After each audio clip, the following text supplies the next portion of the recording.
नमस्कार विद्यार्थी मित्रांनो, व्यंकटेश एज्युकेशन अँड संस्कृती या आपल्या चॅनलवर सर्वांचे सहर्ष स्वागत आहे। आजच्या व्हिडिओमध्ये आपण स्कॉलरशिप शिष्यवृत्ती परीक्षा इयत्ता 5वी आजच्या व्हिडिओमध्ये आपण इंग्रजी या विषयाची प्रश्नपत्रिका सोडवून घेणार आहोत। व्हिडिओ सर्वांनी शेवटपर्यंत बघा, कारण यातील प्रत्येक प्रश्न आपल्या परीक्षेच्या दृष्टीने महत्त्वाचा आहे। चला तर मग व्हिडिओला सुरुवात करूया। त्याआधी नेहमीप्रमाणे व्हिडिओ आवडल्यास लाईक, शेअर, सबस्क्राईब। बघा, इथे पहिला प्रश्न आपल्याला असा दिलाय, solve the riddle. Food of the cattle I am green when I am young and yellow when I am old, who am I. आता इथे काय सांगितलंय बघा, आपल्याला रिडल म्हणजे कोडं सोडवायचं आहे। मग ते कोडं कोणतं आहे बघा, फूड ऑफ द कॅटल म्हणजे मी, कॅटल म्हणजे गुरांचं खाद्य आहे किंवा गुरांचं मी अन्न आहे। आय एम ग्रीन मी हिरवा असतो, व्हेन आय एम यंग म्हणजे ज्यावेळेस मी तरुण असतो त्यावेळेस मी हिरवा असतो, and yellow when I am old आणि ज्यावेळेस मी म्हातारा होतो त्यावेळेस माझा रंग कोणता असतो, येल्लो असतो। तो व्हॉट ॲम आय, मग मी कोण? तर बघा इथे उत्तर येणार आहे ग्रास, कारण बघा गुरांचं अन्न आहे, गाई गुरांचं अन्न आहे ग्रास म्हणजे गवत, मग गवत हिरवं असतं आणि नंतर काही दिवसांनी ते कसं होतं, पिवळं होतं, आहे की नाही। मग इथे उत्तर आहे पर्याय क्रमांक 2 ग्रास। पुढचा प्रश्न बघा, you want to go out of the classroom, what will you say to your teacher for seeking permission.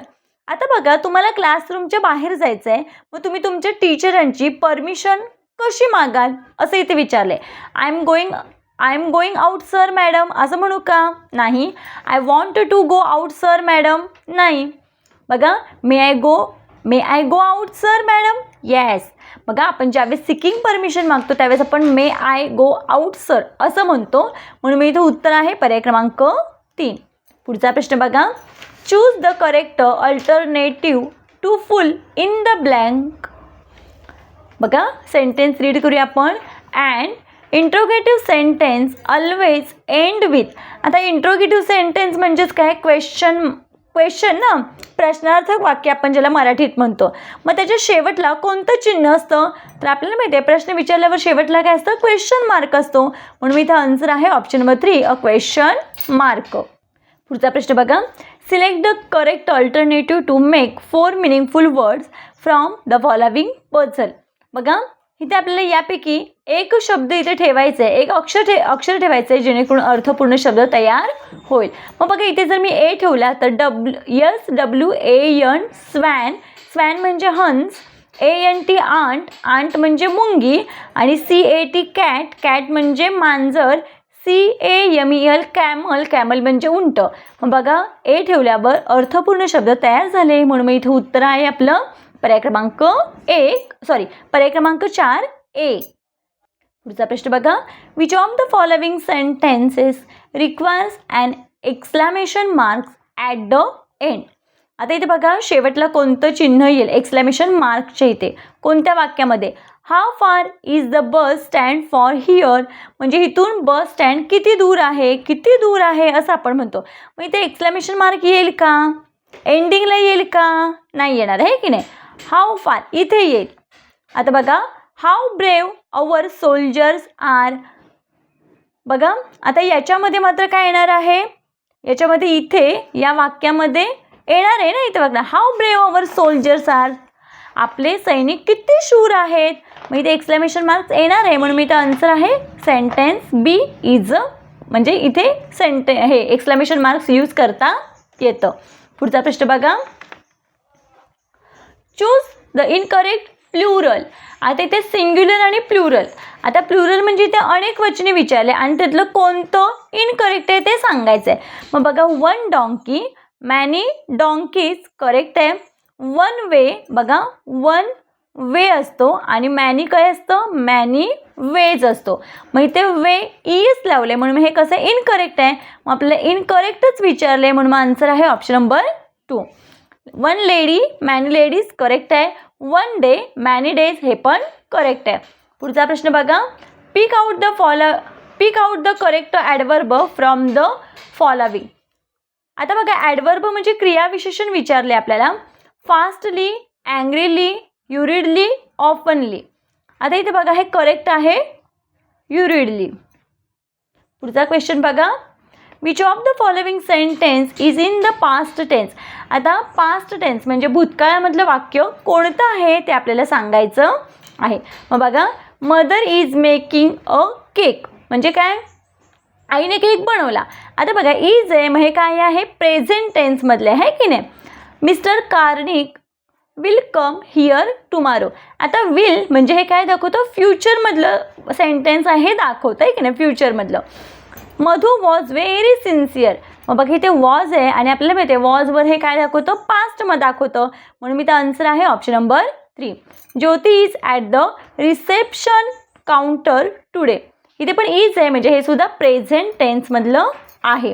पुढचा क्वेश्चन बघूया. Which of the following is not a fruit. खालीपैकी कोणतं फळ नाही आहे. फेनुग्रीक ही भाजी आहे. फिग अंजीर, पायनॅपल अननस, पोमीग्रॅनेट डाळिंब.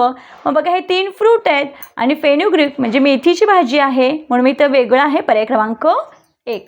पुढचा प्रश्न बघा. Choose the correct alternative. There were so many beautiful and attractive articles for dot dot in the exhibition. मग बघा एक्झिबिशनमध्ये, तिथे एक्झिबिशनमध्ये खूप चांगल्या आणि आकर्षक अशा वस्तू विकायला आहेत, आर्टिकल्स. मग विकायला आहेत ना, मी ते काय, sale. Option number 4 is correct. Next question. Which is the wrong pair from the given option. आता याच्यामध्ये बघा क्वेश्चन नंबर आपला 11th चालला आहे. आता ह्याच्यामध्ये बघा ड्रॅक, डक हे योग्य आहे, इथे मादी आणि नर आहे. डक आणि ड्रॅक हे काय, नर मादी आहे, नर मादी. आता बघा ड्रोन बी. आता बघा ड्रोन नर आहे आणि बी हे काय आहे, मादी आहे. आता बघा डॉग आणि पपी हे काय, डॉग म्हणजे कुत्रा आणि पपी म्हणजे त्याचं यंग वन्स आहे म्हणजे पिल्लू आहे की नाही. आणि स्टॅग डो हरिण आणि त्याची मादी आहे, म्हणून हे सुद्धा नर मादी आहेत. मग प्रत्येक उरलेल्या 3 पर्यायांमध्ये नर मादी दिलेले आहेत आणि इथे मात्र काय दिले, यंग वन्स दिले, म्हणून मी इथे option number 3 is wrong pair आहे. पुढचा क्वेश्चन बघूया आपण. Which of the following is not a pair of rhyming words. Same game correct आहे. गुड लक रॉंग आहे. Locket pocket correct. Talk walk correct. Rhyming pair म्हणजे काय, ज्याचे शेवटची 2 किंवा 3 अक्षरं सेम असतात. बघा इथे CKET CKET आणि LK LK ALK LK आणि त्याचा उच्चार सेम असतो असे. मग इथे गुड आणि लकमध्ये काही सेम आहे का, उच्चार सेम आहे का, नाही, म्हणून इथे काय आहे, is not a pair of rhyming word. पुढचा क्वेश्चन बघा. Choose the correct word that goes with bread. मग आपण bread and butter, option number 2. Next question. Identify the correct punctuation marks to be used in the following dialogue. बघा A, what are you doing. A say, what are you doing, तू काय करतोय. B say, I am composing a poem. इथे काय येणार आहे, वाक्य पूर्ण झालं, फुल स्टॉप. मग याचा आन्सर काय येणार आहे, तर option number 4 is correct answer. Next question. Which of the given contracted form is a correct. We're, we आरचं वेअर व्हायला पाहिजे आहे की नाही, ते फक्त एक काढून त्याच्या इथे ॲपोस्ट्रॉफी आणि ते फक्त आरी पाहिजे होतं वेअर. कॅनॉटचे इथे कांट होतं त्याचं, म्हणजे असं CAN ॲपोस्ट्रॉफी हे कांट आणि वॉन्ट बरोबर आहे. डझंटचे इथे बघा हा ॲपोस्ट्रॉफी इथे जो आहे तो फक्त इथे द्यायला पाहिजे होतं डझंट, म्हणून मी ते करेक्ट आहे option number 3. Next question. Which of the following month has less than 30 days. खालीलपैकी कोणता, म्हणजे खालील पर्यायातील कोणता महिना आहे की ज्या महिन्यामध्ये 30पेक्षा कमी दिवस असतात. मग बघा एप्रिल 30 डेज, फेब्रुवारी 20 और 29 28 किंवा 29 दिवस असतात. मग बघा 30पेक्षा लेस आहेत, म्हणून मी तर आन्सर आहे ऑप्शन नंबर 2 फेब्रुवारी. ऑगस्टमध्ये 31 आणि डिसेंबरमध्ये पण 31. पण आपल्याला लेस विचारतं, हे जास्त आहेत पण जास्तचा उल्लेख केला आहे का, 30पेक्षा कमी कोणते, मग 30पेक्षा कमी कोणता आहे, फेब्रुवारी. Next question. पुढचा क्वेश्चन.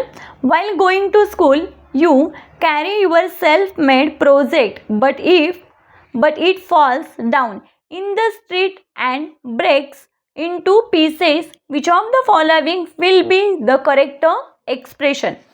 आता बघा इथे असं सांगितले while going to school you carry your self made project. तुम्ही स्वतः तुमचा प्रोजेक्ट घेऊन चाललाय शाळेमध्ये, तुम्ही स्वतः बनवलाय प्रोजेक्ट आणि तो शाळेमध्ये घेऊन चाललाय. बट इट फॉल्स डाऊन, पण तो काय केला, खाली पडला. In the street and breaks into pieces, मग त्याचे तुकडे झाले आहे की नाही, ते ब्रेक्स म्हणजे हे झालं. Which of the following will be correct expression. मग त्यावेळेस आपले एक्सप्रेशन कोणते असतील. बॅड म्हणू का आपण, नो. हाऊ नाईस, किती सुंदर म्हणू का, नाही. How sad, yes. आपण काय म्हणतो, किती वाईट, किती म्हणजे वाईट वाटतं ना आपल्याला. How sad. हाऊ गुड नाही येणार. मग इथं आन्सर आहे option number 3 is correct. Next question, find the odd picture. बघा इथे इयर आहे, इथे लेग आहे आणि इथं नोज आहे आणि इथे आईज आहेत. मग आपल्याला माहिती आहे, तर बघा ear, nose and eyes are sensory organ, म्हणजे हे आपले ज्ञानेंद्रिय आहेत. आणि हे पाय, म्हणून मी इथे काय वेगळं आहे. Odd picture option number 2. Next question, pick out the wrong pair of a comparison. As playful as a kitten, बरोबर आहे. As watchful as a hawk, हे पण बरोबर आहे. As stupid as a monkey, हे चुकीचं आहे, उलट मंकी हुशार प्राणी आहे. As a stupid as a donkey असतं, म्हणून मी ते काय विचारलं, रॉंग पेअर आहे option number 3. As cunning as a fox, बरोबर आहे, कोल्ह्यासारखा लबाड किंवा कोल्ह्यासारखा धूर्त. पुढचा प्रश्न बघा, read the following statements and choose the correct alternative indicating the correct time. Statement बघूया. Shilpa comes home in the evening. Shilpa संध्याकाळी घरी येते, आहे की नाही. मग बघा ॲट अबाउट 7 PM येईल का, नाही, कारण हे 7 PM म्हणजे हे सकाळचे 7 आहेत. At about 7 AM, yes, sorry, AM बघा दुपारी 12पर्यंत काय असतं, AM असतं. आणि दुपारी 12च्या नंतर काय असतं, PM असतं, है की नाही. मग बघा ॲट अबाउट 7 PM, तर शिल्पा संध्याकाळी घरी येते, मग हे 7 PM करेक्ट आहेत. ॲट अबाउट 7 AM म्हणजे हे सकाळचे 7 वाजलेले आहेत. ॲट अबाउट 12 नून म्हणजे दुपारी 12 वाजता, मध्याह्न. ॲट अबाउट 4 PM, आता हे माहिती आहे आपल्याला संध्याकाळचे 4 वाजता, आहे की नाही. मग ती संध्याकाळी घरी येते, म्हणून मग योग्य आहे पर्याय क्रमांक 1. पुढचा प्रश्न बघूया. Which of the following is an instruction. आता इथे आपल्याला इन्स्ट्रक्शन कुठे आहे, इन्स्ट्रक्शन म्हणजेच काय, माहिती, आहे की नाही. What can I do for you, मी तुमच्यासाठी किंवा मी तुझ्यासाठी काही करू शकते का किंवा करू का. लेट मी ट्राय अगेन, मला प्रयत्न करू दे किंवा मला पुन्हा ट्राय करू दे. हाऊ लकी आय एम, मी किती भाग्यवान आहे. Go and water the plants, go. मग बघा इथे इन्स्ट्रक्शन काय दिलेली आहे, गो, जा आणि झाडांना पाणी दे. उत्तर आहे पर्याय क्रमांक 4. पुढचा प्रश्न बघा. काय दिले, read the following text and choose the correct alternative. Health is wealth, live, live and let live. Each one, plant one, clean, green city, dream city. बघा आरोग्य हीच संपत्ती आहे, live and let live. Each one, plant one म्हणजे काय, एक झाड एक मूल एक झाड असं म्हणतो ना, प्रत्येकाने एक एक झाड लावा, असं एक मूल एक झाड. Clean, green city, dream city. बघा आपण जर स्वच्छता ठेवली तर आपल्याला ग्रीन सिटी म्हणजे हिरवीगार सृष्टी किंवा हिरवगार शहर आणि आपलं स्वप्नातलं शहर साकार होईल असं. ऑल दीज आर, आता बघा हे सगळे काय आहेत, तर all these are mottos. Option number 1 is a correct. बघा पुढचा प्रश्न, read the passage carefully and answer the following question. Passage वाचायचं आहे काळजीपूर्वक. Choose the correct alternative to fill in the blank.